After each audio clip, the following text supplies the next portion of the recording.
दिल्ली में हुए बम धमाके के बाद पंचकुला पुलिस ने भी जिले में सुरक्षा व्यवस्था को पूरी तरह से सख्तियां बरतनी शुरू कर दी है। डीसीपी पंचकुला सृष्टि गुप्ता ने प्रेस वार्ता के दौरान बताया कि घटना के तुरंत बाद ही पंचकुला पुलिस ने बीती रात से ही सुरक्षा जांच और सतर्कता के कदम तेज कर दिए हैं। पुलिस टीमों ने देर रात railway station, bus stand, taxi stand और पार्किंग स्थलों पर लावारिस वस्तुओं की तलाशी ली। इसके अलावा 9 प्रमुख नाकों पर पुलिस का बड़ा कड़ा पहरा लगाया गया है। साथ ही सभी थाना प्रभारियों को अपने अपने क्षेत्र में अतिरिक्त नाके स्थापित करने के निर्देश दिए गए हैं। डीसीपी ने बताया कि लगातार चल रही चेकिंग के दौरान शहर में खड़ी लावारिस गाड़ियों की जांच की जा रही है। संदिग्ध वाहन मिलने पर उन्हें तुरंत इम्पाउंड किया जा सकता है। सेकेंड हैंड कार डीलर्स के रिकॉर्ड भी खंगाले जा रहे हैं ताकि पता लगाया जा सके इन वाहनों की बिक्री किन व्यक्तियों को की गई है। इसमें संदिग्ध व्यक्तियों की स्थापना प्रक्रिया जारी है। ये भी अभियान चलाया था कि जितने भी पुरानी गाड़ियां खड़ी हुई थी सिटी एरिया में, उनको हमने चेक किया था और उनको इम्पाउंड कर लिया था। बाकी साथ ही साथ आज हमने जितने भी सेकेंड हैंड कार्स के डीलर्स होते हैं उनके पास भी जाके ये चेक किया है, उनके रिकॉर्ड्स चेक किए हैं कि उन्होंने बीते कुछ दिनों में गाड़ियां किसको बेची हैं, और यदि उसमें से कोई भी सस्पेक्टेड बंदा लग रहा है तो उसकी वेरिफिकेशन की जा रही है। सो फार हमारे ज़िले की नील रिपोर्ट आई है, सारी वेरीफाइड है। और जहाँ तक कि आपने इंटरस्टेट बॉर्डर्स की बात करी, तो उसमें भी चेकिंग हमने 3-4 हफ्ते पहले भी नाकाबंदी अपनी सुनिश्चित करी थी, और अब उसको दोबारा से आपको फिजिकल चेकिंग दिखनी शुरू हो जाएगी। अदरवाइज उसको हम अपने कंट्रोल रूम से सीसीटीवी के द्वारा मॉनिटर कर रहे थे, बट फिजिकल चेकिंग भी स्टार्ट हो गई। पॉइंट्स रहने वाले खास फोकस रखा जाएगा क्योंकि जो ब्लास्ट का डिस्टेंस है बहुत दूर है, लेकिन किस तरह से पॉइंट्स की अगर बात करें पंचकुला क्योंकि पूरा तो कितना गंभीर है ये मामला और कितनी गंभीरता इसमें देखते हैं आप?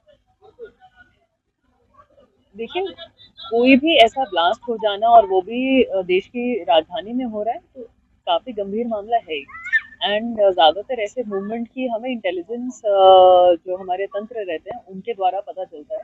बाकी हम भी अपनी तरफ से एक पुलिस की प्रेजेंस हो, एक सतर्कता हो, कोई भी अगर सस्पेक्टेड मूवमेंट है, कोई भी सस्पेक्टेड लोग आकर हमारे एरिया में होटल्स वगैरह में धर्मशालाओं में रुक रहे हैं, तो उन पर निगरानी रखकर हम ऐसे इवेंट्स को प्रिवेंट करने की पूरी कोशिश करते हैं। और आपका जैसे सवाल था कि मुख्यतः कौन से ऐसे एरियाज हैं जहाँ पर ज़्यादा जोर दिया जाएगा, बजाय कि मैं आपको बताऊं कि स्पेसिफिक ये पॉइंट्स हैं, ये पॉइंट्स हैं, ये पॉइंट्स हैं, तो पुलिस की चेकिंग तो देखिए तभी प्रभावी है जब वो औचक हो और एकदम अनप्रडिक्टेबल तरीके से हो। तो मैं आपको बस इतनी अपना आश्वासन देना चाहूँगी कि जो भी ट्रैफिक हमारे यहाँ से गुजर रहा है हमारी तरफ से, चाहे दूसरी स्टेट सेंटर कर रहा है या एग्जिट कर रहा है, उस पर निगरानी रखी जा रही है। मैडम, अनआइडेंटिफाइड गाड़ियों की बात तो आपने की। हाँ जी। एक तो वो जो गाड़ियाँ पुरानी जो कुछ आप बता रहे हाँ की है उनकी जी। संख्या क्या है?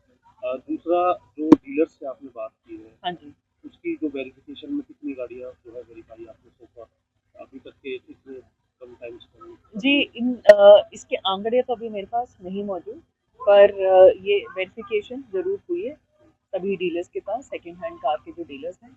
एंड जो गाड़ियों के इम्पाउंड होने की जो संख्या है, जो हमने अभियान पिछले वीकेंड ही करा था, वो करीबन 12-15 गाड़ियाँ हैं जो इम्पाउंड की गई थी।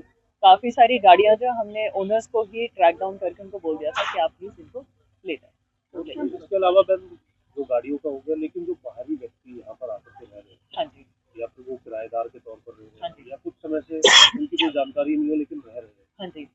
उन लोगों को कैसे आप आइडेंटिफाई करने का काम करेंगे, उसके लिए क्या विशेष अभियान करेगा? क्योंकि यही देखने के लिए मिलता है कि घटना तो हो जाती है लेकिन वो व्यक्ति कहीं और का रहने वाला होता है, जी, कहीं और से तार जुड़े होते हैं।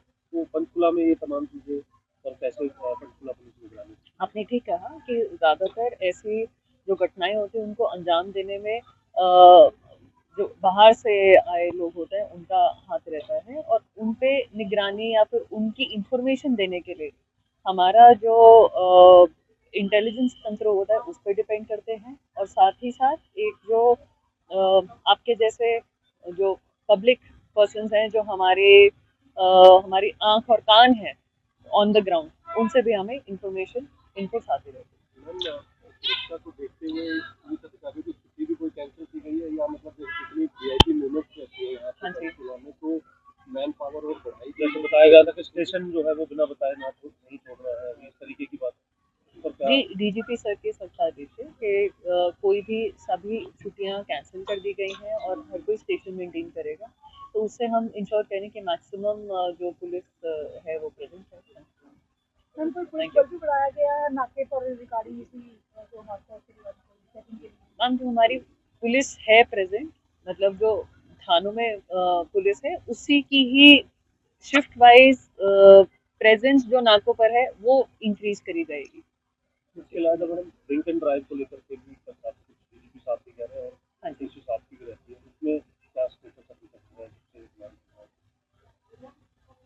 जी पंचकुला की हमेशा तुलना एक हमारे जो नेबरिंग डिस्ट्रिक्ट्स हैं या नेबरिंग स्टेट्स हैं उनसे की जाती थी, तो मुझे बताते हुए अच्छा लगता है और गर्व है कि हमने इम्प्रूव किया है, काफ़ी इम्प्रूव किया है। पब्लिक से भी जो फीडबैक मिलता है कि जी आप लोग बहुत सख्ताई कर रहे हैं, विच इज़ गुड ओनली। तो अभी हम अच्छा कर रहे हैं और आशा है कि आगे भी और अच्छा अपना लेवल कर पाएंगे। बॉर्डर पर चौकसी बढ़ेगी और जो बॉर्डर स्टेट है उससे भी प्रोटेक्ट हुए हैं जो अधिकारी हैं। देखिए जो एसएचओ लेवल पे और क्राइम यूनिट्स के लेवल पर जो कोऑर्डिनेशन है वो हमेशा रहता ही है, एंड साथ में हमारे Panchkula by the virtue of being corner district and VIP movements की वजह से वैसे भी कोऑर्डिनेशन हमारा रहता ही है, बट ऑब्वियसली इसको मद्देनजर रखते हुए और अच्छे से एक तालमेल बनाया जाएगा।